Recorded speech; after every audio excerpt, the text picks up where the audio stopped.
Hello and welcome to Politics Today. I'm Farrukh Pitafi. We already have been talking about Pandora box. Today we are going to talk about that as well, but there has been a development. We discussed many weeks ago the issue of the extension or appointment of Chairman NAB. That was a sticky point that has been actually going on for quite some time. And of course, then we used to talk about the lacunas in the law as well. Today, the government of Pakistan has promulgated National Accountability Second Amendment Ordinance 2021. Now, this ordinance actually reportedly gives powers to Chairman NAB to open as many or start as many courts, accountability courts, as he wishes. In the end, there was speculation in the media that perhaps the sitting Chairman NAB has been given an extension. Today, Federal Minister for Law and Justice and Information Minister sat together speaking to the media, and they clarified that no such thing has been done. There is going to be an appointment process which will be done by the President of Pakistan in consultation with the Leader of the House and the Leader of the Opposition. Government of Pakistan keeps on saying that Leader of the Opposition is implicated in certain NAB laws or NAB cases. So they don't want to consult him. If the opposition wants to be consulted, they should change the leader. But the Federal Minister for Law said that President can talk to both sides. And we are going to talk about that as well. There are other aspects that we are going to discuss. But before we start discussion and I introduce the panel, our team has prepared a package for you. Let us watch that.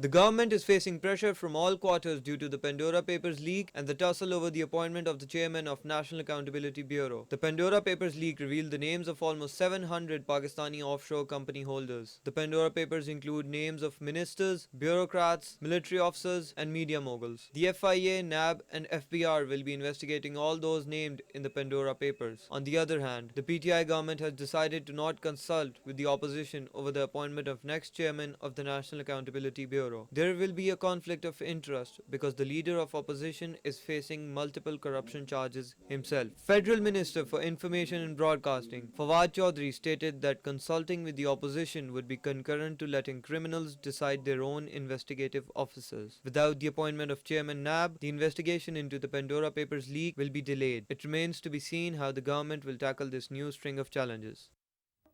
Right, you have seen the report. Now there is a soundbite of the Law Minister. Let us listen to that as well, and then we are going to move forward.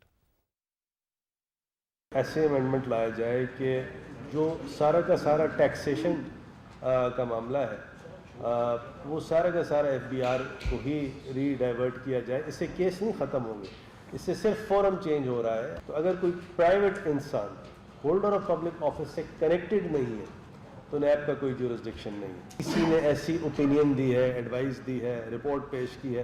देखें, आज की तारीख में कोई report देता है, कोई advice देता है, ओपिनियन देता है, बाद में अगर वो गलत भी साबित हो जाए लेकिन उसकी बदनीयती नहीं है तो उसको भी नैब की जुरिस्डिक्शन से निकाला जा रहा है, प्रोवाइडेड उसके अंदर कोई उसका मॉनेटरी गेन नहीं हो, इलीगल गेन ना हो. So the basic change about tenure of the Chairman NAB in this bill is that it actually removes a non-extendable term from the text. That is not all. They empower the position of Prosecutor General, who will be serving in an advisory capacity as well. There are many other aspects which are very interesting. For example, the financial banking sector will be removed from this purview, and FBR's issues as well. Their purview will actually work. We are going to talk about all these matters and more. In the first segment, we are going to try to address the Chairman NAB issue. And then in the second segment, we are going to talk about Pandora Papers, but there will be an overlap as well. In order to help us understand these issues in the studio, I'm joined by Javed Jadoon Saab, who's a senior political analyst. Thank you very much, sir, for being part of the program. On Skype, we are joined by Barrister Abdullah Mumtaz Kalu, who is leader of Pakistan Tehreek-e-Insaf. And thank you very much, Barrister sir, for joining us. Thank you. There's another barrister who very kindly joins us, Barrister Asad Rahim Khan, who's a legal expert, a columnist, a talk show host.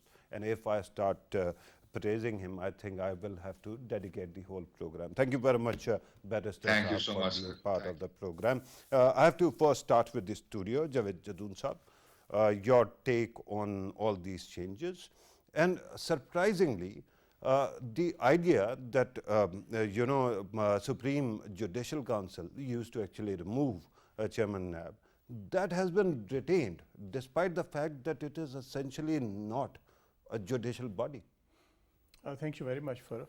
I think the appointment or extension of the NAB chief has become quite a controversial topic right now. Because opposition believes that it is non-extendable, while government says that, well, it can be extended till the appointment of new chairman NAB. Yeah. And that could include the current chairman NAB as well. Right. And secondly, I think they have made quite a few changes in the NAB ordinance, and Yeah. I think quite positive changes have also been introduced. For example, they tried to sort of protect to an extent the civil bureaucracy from unnecessary intervention on part of NAB. And to an extent, they have tried to protect the interests of the business community in the way that they are not exposed to overzealous NAB, because we have seen in the past that NAB started delving into certain domains which really created a lot of problem for the government, PTI-led government, Right. because business community was little jittery, little scared about the encroaching attempts of NAB, and even the federal bureaucracy Encroaching was. attempts.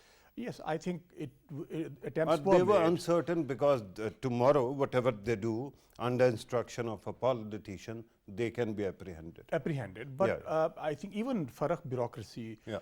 we have witnessed that they literally stopped taking initiatives as far as initiation of development projects were concerned, or the financial sort of signing of the papers were concerned, because they were literally scared of the kind of they believe that it is kind of a draconian law that they can nab any bureaucrat even before the investigation is launched, even on the basis of suspicion. They can arrest a bureaucrat, a serving bureaucrat, put him behind bars, and then you can go on to investigate or to inquire about. And ultimately, if we have seen in many cases a couple of very high-profile bureaucrats, they were released ultimately without even sort of formally indicting them. Right. So I think some of the changes are good, but extension, I think, has become really controversial because opposition is not going to sit idle. They might go to the higher judiciary, Supreme Court or the Islamabad High Court to challenge the decision of the government. Right. Let me, with your permission, Barrister Carlo, first I have to go to Barrister Asad Rahim so that I can have a technical framework to understand what has transpired today. Then I'm coming to you for the clarification or explanation by PTI. Barrister Asad Rahim, you have seen the new ordinance. You must have seen the press conference there as well. And now the question at this moment is, we know that our political class has not been working in the parliament. That's why there is a deadlock. But how do you see this ordinance? Eventually, it has to become a bill, and that means it will be presented in the parliament. But how do you see the changes right now?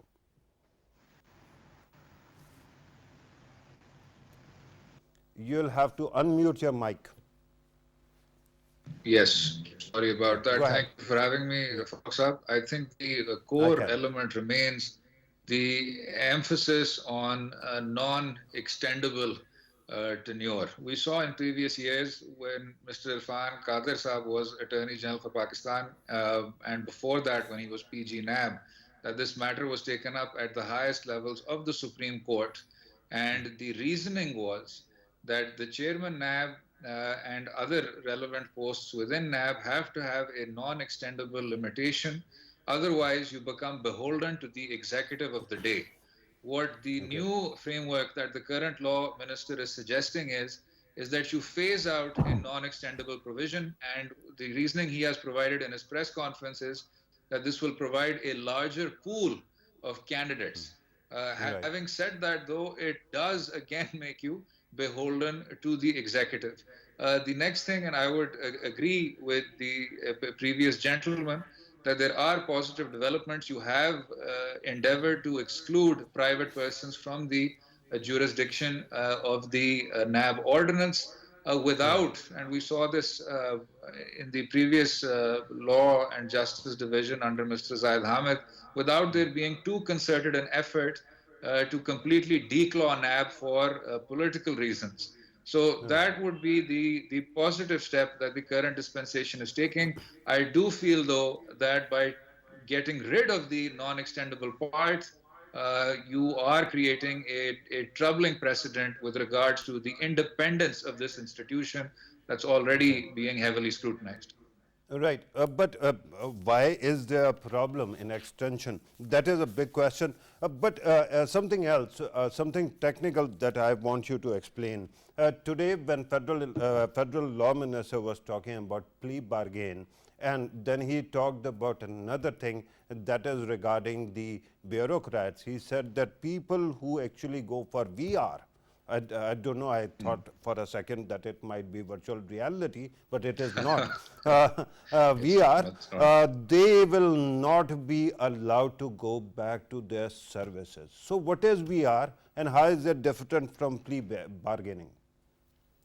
That's a very good question, Farrukh Saab. VR pertains to a voluntary return. And Okay. why it is different from plea bargain and why it is also much more controversial than plea bargain is because those persons who are offered a voluntary return by NAB do not have to accept criminal culpability. They are told Okay. that there is XYZ amount that you may or may not have taken, return it to us and we will drop the case. It has no legal consequences in terms of acceptance of culpability, in terms of a criminal conviction. A plea bargain is Right. different. When you enter into a plea bargain, you are only accepting by way of admission of guilt that you have committed an offense. You are also, for all intents and purposes, convicted under the requisite provision of the NAB ordinance. So a Right. voluntary return, because it was considered a get out of jail free card, it was heavily deprecated by the Supreme Court. And that had a chilling effect on NAB officials actually offering voluntary returns. You've seen them Right. offer VR less and less in previous years. That is the technical difference. Right. Thank you very much for clarifying that. Let me now go to Barrister Carlo. Barrister Carlo, you are representing the federal government, the ruling party. Let me ask you, why is it that you cannot do the simple act of reaching out to the leader of the opposition and just finding a leader of a NAB, no matter whosoever he is?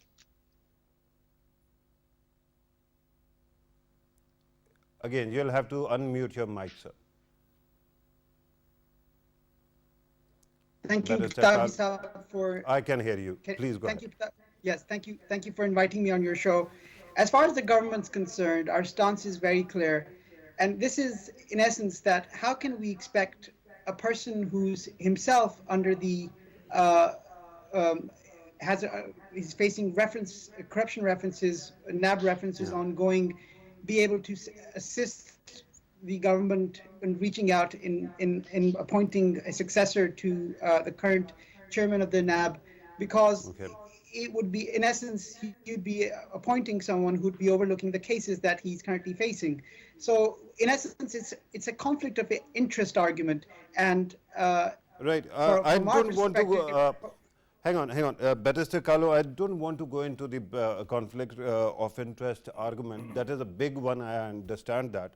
But yes. you speak as if your party is not ruling the country.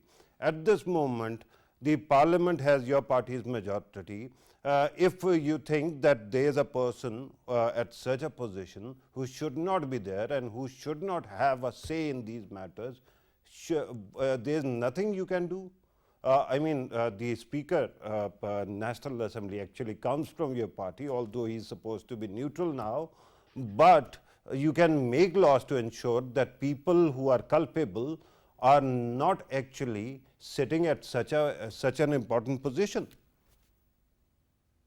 So this is the tragedy of Pakistan, that someone who's facing a whole host of graft cases is currently the chairman of the opposition in the National Assembly, and he refuses to resign. Any other reasonable person would have stepped down until all of the charges against him would have been cleared. It is expected that the appointment procedure of Chairman NAB would go to the parliamentary committee, and there would be three people appointed from the treasury benches, 3 people appointed from the opposition benches, and they would put forward 3 names for the chairman of NAB. However, as far as Mia Shehbaz Sharif is concerned, we feel that he's compromised, and there would be an appearance of bias or bias itself if he weighs into the appointment of the new chairman of NAB.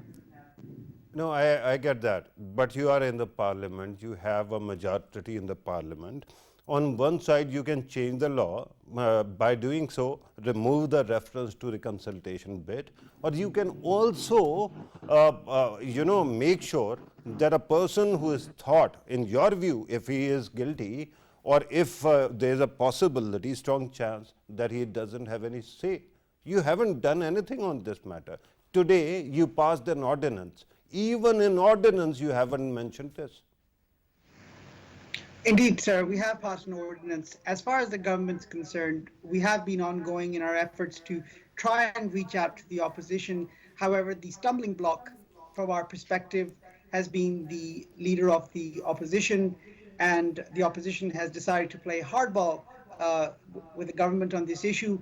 And this is not something new. Opposition is playing hardball. Yes. When you are saying that you are not ready to talk to the leader of opposition. How does that work? Sir, like I said, the opposition leader should have stepped down. This is not an issue for one person or one family or one business or one fortune. It's the issue in relation to the country, our dear country, and we hope that Mia Shehbaz Sharif would have stepped down for the greater public interest and would have allowed someone else to have taken place instead. Basically what you're doing, Barrister Saab, is you are asking somebody to voluntarily let go of their privilege. That doesn't happen in this country.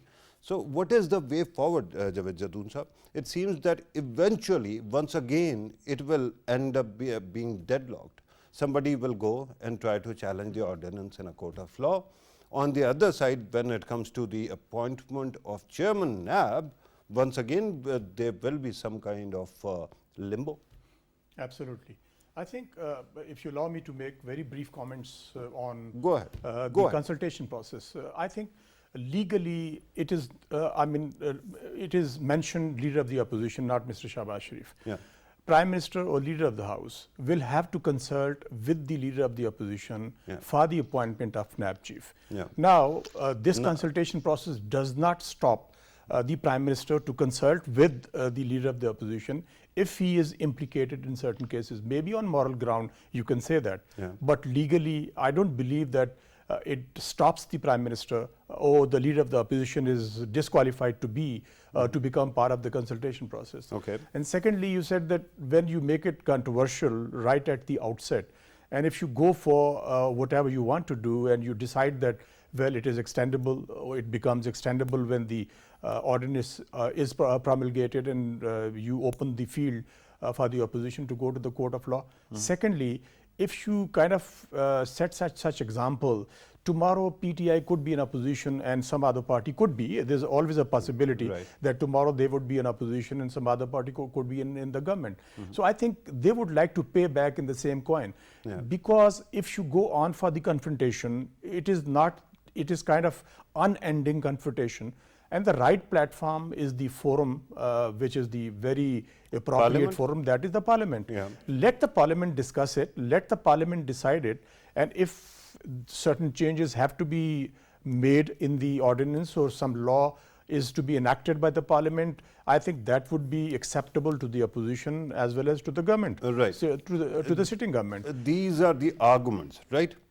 But what happens now? Because I understand that things are not just all of a sudden resolve themselves. For very clear, what is going to happen is government has done that. Government promulgated the ordinance, and I think I believe that opposition is going to go to the court of law, either to the High Court or the Supreme Court, to challenge the ordinance.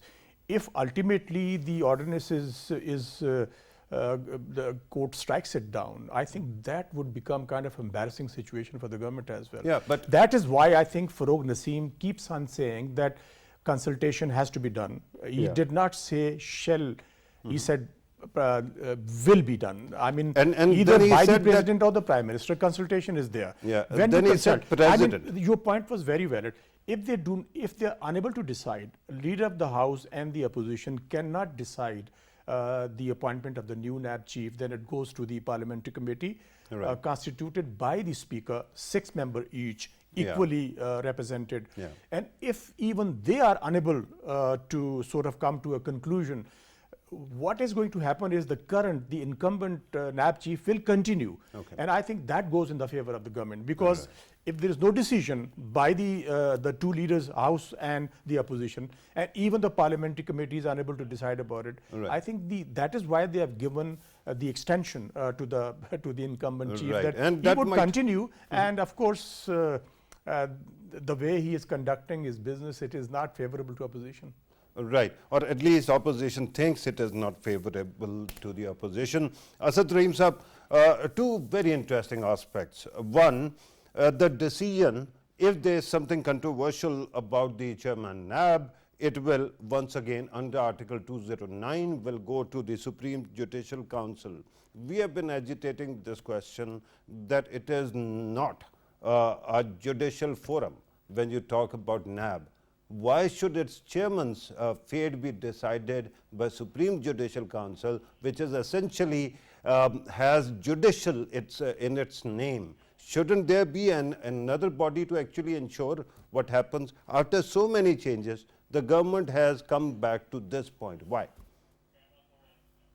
Well, Farrukh Sahab, I think the seminal question, which is, do you remove the chairman NAB through regular mechanisms, that tends to be a pretty sticky point for all sorts of dispensations. And the reason you do need some sort of a mechanism, whether that be the Supreme Judicial Council, is because the chairman NAB is perhaps, and I don't mean this expression in the classic sense of the term, but the most politically exposed post in the entire country. If he is to go after federal ministers, former prime ministers, former presidents, party heads, with complete immunity, well, maybe not immunity, but with the sort of protection that the law affords him, then you also need to make his removal slightly more difficult. And you're negotiating two different tensions. One tension is that the chairman NAB should not be extended in perpetuity, otherwise he will become a tool for the government.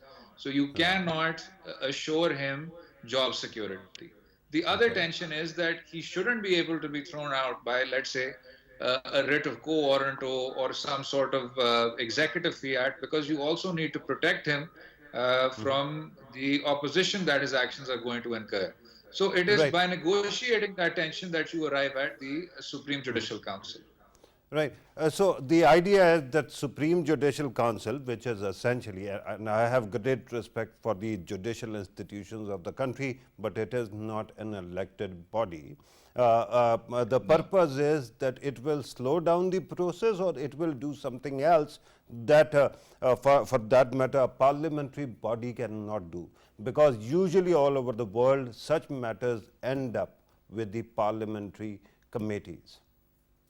Well, the purpose is that it is wrested away from the jurisdiction of those people that might have the greatest interest in removing the chairman NAB. That is to say, the executive, and to some extent the representatives that are within the legislature. So you send it to the third branch, which is the judicature, over which NAB does not have jurisdiction, and whose actions do not affect the judiciary in that same sense. Okay, But yes, let us spitball here. Let me give you a hypothetical case, right? I understand that the current judicial leadership is above board. They are very capable people, not accused of anything. Tomorrow, if somehow a Chief Justice of Pakistan is under investigation by NAB or a body of judges, what happens when the matter goes to Supreme Judicial Council? well, that's an excellent question, sir. And now that the Supreme Judicial Council is back in action, we can see what happens. The first thing is that a jurist cannot be investigated by the National Accountability Bureau. A judge can only be removed through Article 209 via the Supreme Judicial Council. But to answer the second part of your question, what happens when the SJC is looking at those judges? We've seen that in our recent cases, Justice Shaukat Aziz Siddiqui had a different outcome than Justice Qazi Faiz Issa. Both were Supreme Judicial Council proceedings. Both in fact involved misconduct, and the SJC, the Supreme Court arrived at a different outcome for both judgments. I would just want to take one step you back. have moved slightly ahead. I want to actually take you back to what you said earlier. You said that they cannot be investigated. But tomorrow, some parliament can make such laws as well. Somebody can be investigated, whether it is voluntarily given powers or given away or something else. But if there is some kind of conflict of interest, what happens then? In the interest of spitballing, sir, I think there's two immediate things. The first thing is that the Supreme Court has already held that the legislature cannot infringe on the independence of the judiciary. To the extent that they say that it is a salient feature of our constitution. So I think it would be very difficult for Parliament to actually bring in a new raft of laws in which they can actually make judicial scrutiny something that is subject to something like NAB. And this is what I love about lawyers.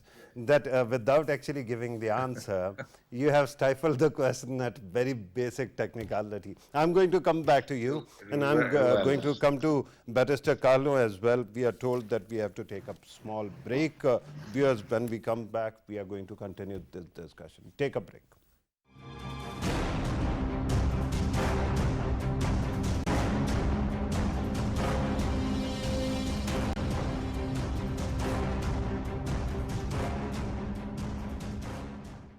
Welcome back. Before going to the break, we were talking about the new ordinance regarding NAB, and that is very important because there are many things which seem to be steps in the right direction, but there are other aspects which can be actually subject to questioning.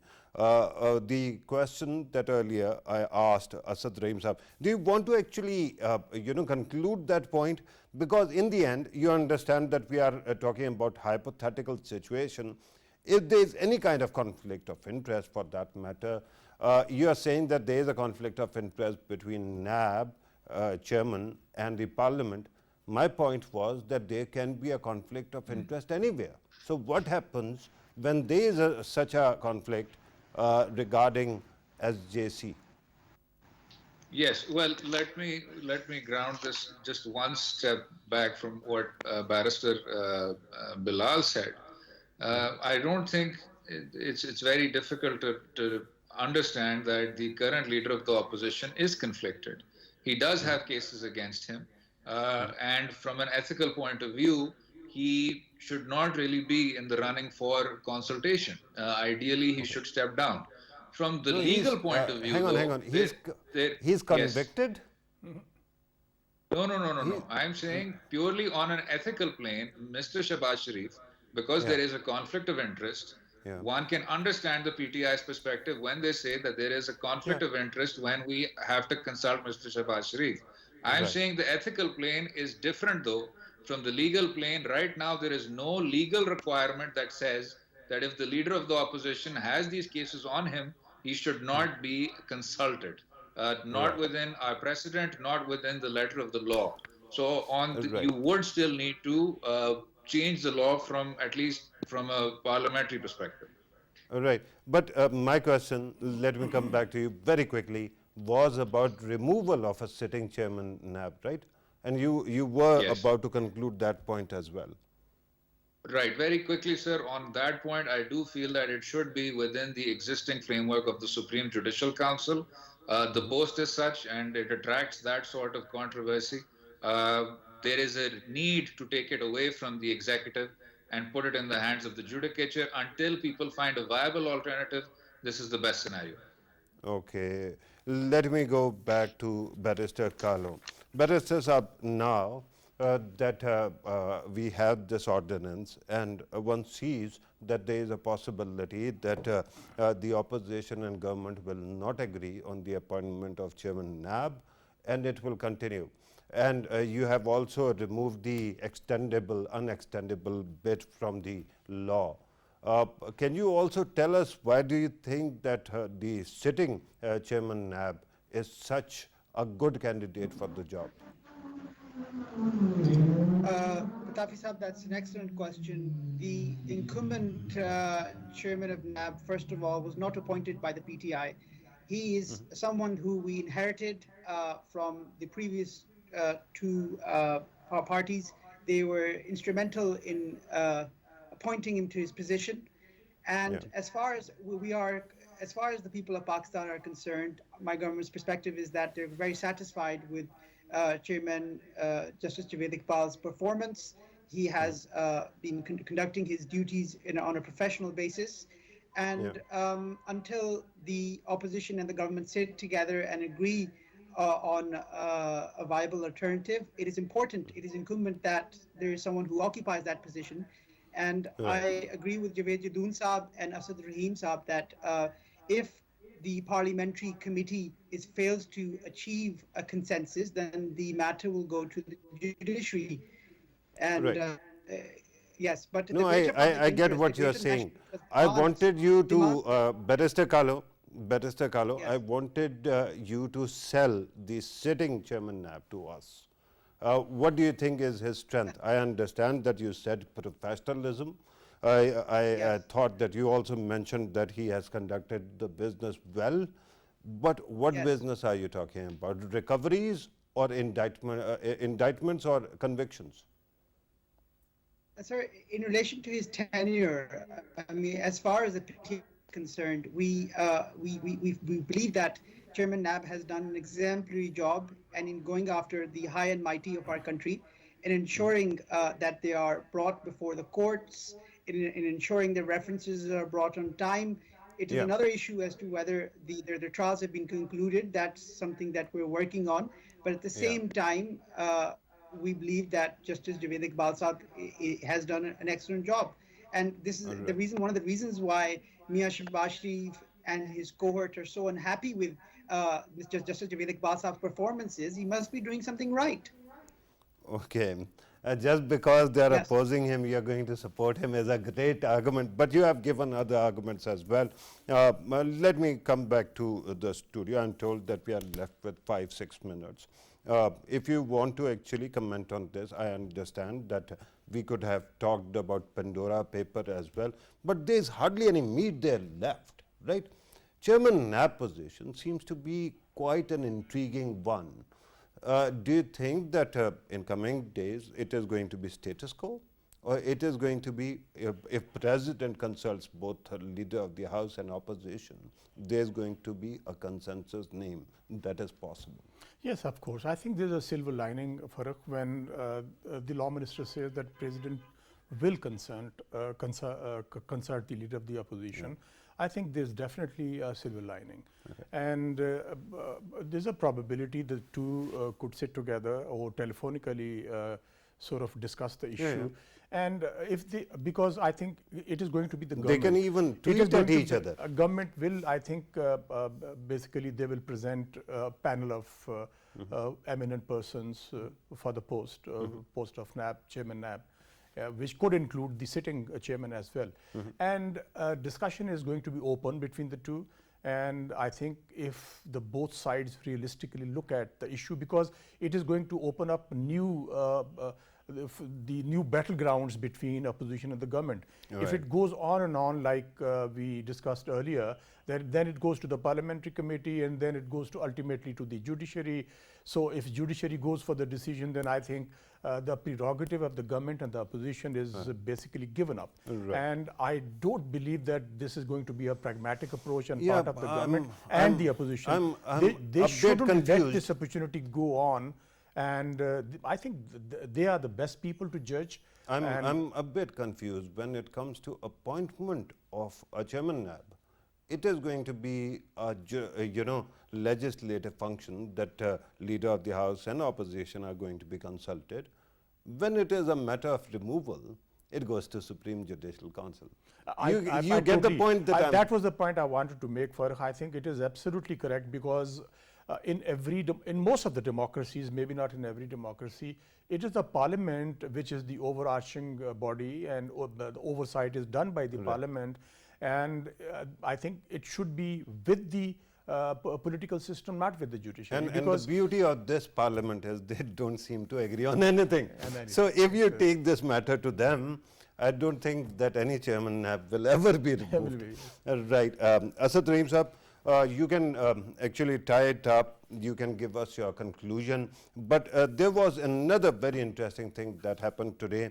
While the law minister was explaining the new ordinance, he also mentioned that they can, of course, in coming days, if a chairman NAB resigns. Right. Asad Saab, I'll come back to you. Barrister Ali Zafar Saab joins us at this moment. Let me ask Ali Zafar Saab, who is a senior member of the government and a senator also. Sir, this ordinance, how soon do you think you will be able to build consensus and bring it to the floor of the House? Consultation process. Yeah.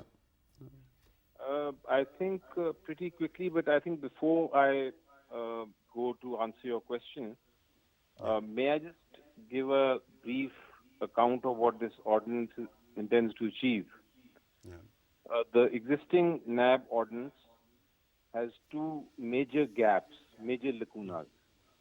One lacuna is that if a consultation process is going on, and during the consultation process the tenure of the existing chairman finishes, then there is no law which can fill that vacuum and give a continuity to the existing chairman to continue till the new appointment is made. Normally in laws where there's a tenure appointment, there is a continuity clause which says that till the next appointment the existing chairman shall continue. This provision was missing in this particular ordinance, so and therefore necessary to bring a amendment. Right. The second lacuna? That is one lacuna. The second lacuna was that in case the consultation process failed, or there was no agreement between the leader of the House and the leader of the opposition on who is to be appointed, then what is to happen? In the case of the election commissioner, for example, chief election commissioner, the constitution says that in that case, in such a situation, the matter will go to a parliamentary committee. This provision was also missing from this particular ordinance, so it was necessary for an amendment to be made that in case the consultation process failed, then there will be a parliamentary committee which will make a decision, and possibly if the parliamentary committee also fails, then the decision will be made by a joint parliament.